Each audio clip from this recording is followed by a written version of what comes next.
Our next speaker is Chiara Migone.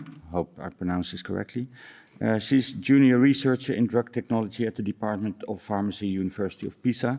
She achieved a master's degree in biomolecular science and technologies in 2010 and a PhD in biomaterials in 2014 at the University of Pisa.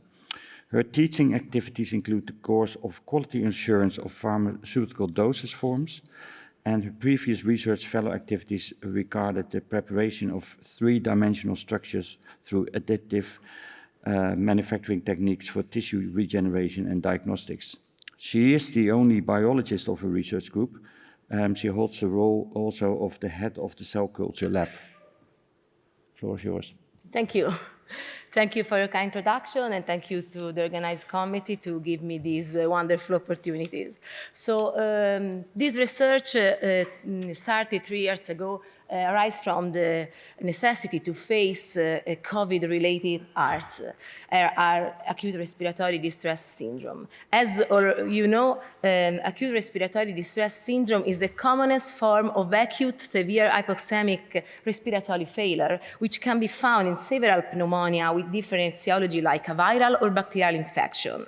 So the idea was to apply a phosphodiesterase inhibitor, in specific case is phosphodiesterase inhibitor 3, called Enoximone, and the inhibition of phosphodiesterase 3 can increase cyclic adenosine and guanosine monophosphate in the cells, and at the lung level leads to relaxation and bronchodilation and anti-inflammatory activity.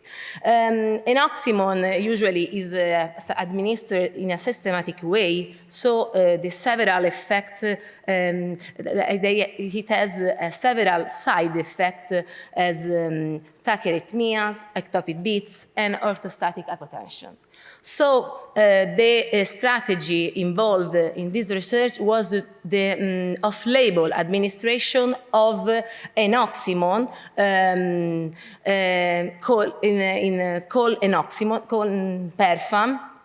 Perfam is the only commercially available Enoximone containing this kind of active principle. So our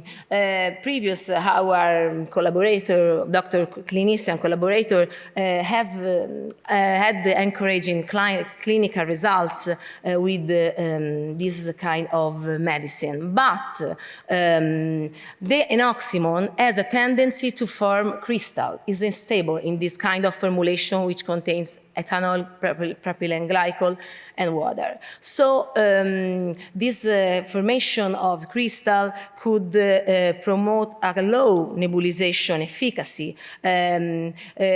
You have to know that about half of NOx remains within the nebulization cap. So only about half of the delivery drug is inhaled. So there is a limit of nebulization for all off-label administration of the Perfam. So, despite in vivo efficacy, it is necessary to overcome the drug instability upon nebulization that causes a poor delivery dose. So, in this context, the aim of this work is to assess a formulation for nebulization based on NOx and different cyclodextrins as stabilizing agents to improve the NOx solubility and pulmonary bioavailability. So hydroxypropyl beta cyclodextrin was used as to prepare a solution for nebulization, and other 3 cyclodextrin as beta, methyl beta, and sulfobutyl beta were used to prepare a dry powder inhaler.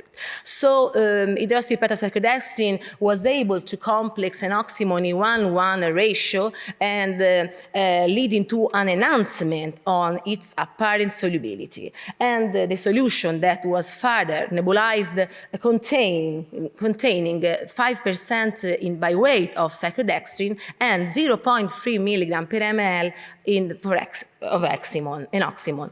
And this solution was characterized in terms of aerodynamic evaluation of the droplets by twin-stage impinger, and as we can see from the table, no crystal were formed in the complex, while there are always the crystal in the perfan solution used as a reference of Enox concentration. And moreover, you can see that in the delivery dose is twofold higher than in the perfan. And the major of the component, the principal active is found in the second stage of the twisting pinger, assuring a better delivery dose and respiratory fraction.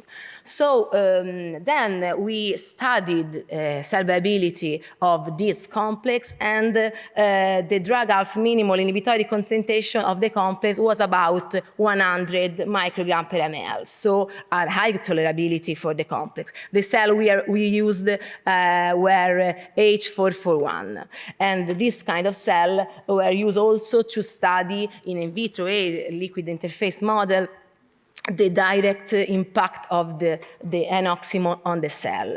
And we study the permeations and the direct and indirect biological evaluation.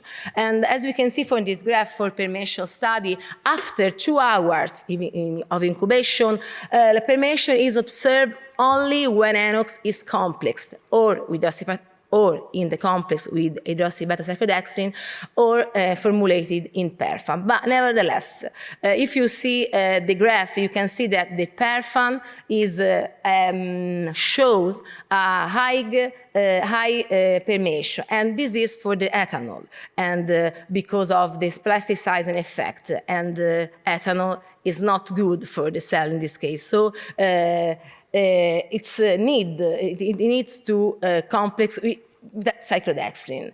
And but the important thing is that when free Enox is used, there is no drug permeation due to the low solubility of this drug. Moreover, on Ali model layer, we studied the direct impact of the Enoximone, and we see that when the Enoximone is complex with hydroxybeta-cyclodextrin, there is an increase of cyclic adenosine monophosphate, and that is what we want. So, and important to note that the plain Enox is not bioavailable, thus resulting so inactive. This effect is also reflected in the protection of oxidative stress, and also in this case we can see that the samples pretreated with nebulized complex are less sensitive to the damage. So very good result for now. But despite the increased apparent solubility and good biological activity of Enoximone in the presence of hydroxypropyl beta-cyclodextrin, the concentration of the drug was still low compared to the applied clinical off-label dose. So a solution for nebulization would probably require high volumes and long administration times. Hence, a dry powder inhaler could be more suitable for Enox administration. And this part was performed in collaboration with the Trinity College of Dublin. And 3 cyclodextrin were selected as beta-cyclodextrin, methyl beta-cyclodextrin, and sulfobutyl beta-cyclodextrin. And as we can see from this table, the association constant is very high. And all the cyclodextrin form a complex 1:1 ratio. And this solution were used to were spray dried, and this here we can see all the condition, and for all the formulation, the process show a good spray drying yield higher than 70%. The powder were characterized in terms of particle size, and as we can see from this table, the geometric diameter of all the particles of 50% of the particles were 2 microns, and this is suitable for dry powder inhalation application. The particles were also characterized for their morphologies, as we can see from the micrograph, the surface was corrugate, and this is a good characteristic because the wrinkled surface, a corrugated surface, could increase the distance between particles and reduce the true area contact and avoiding agglomerates. Probably due to the leucine, which is inside the powder, because of its crystallized structure.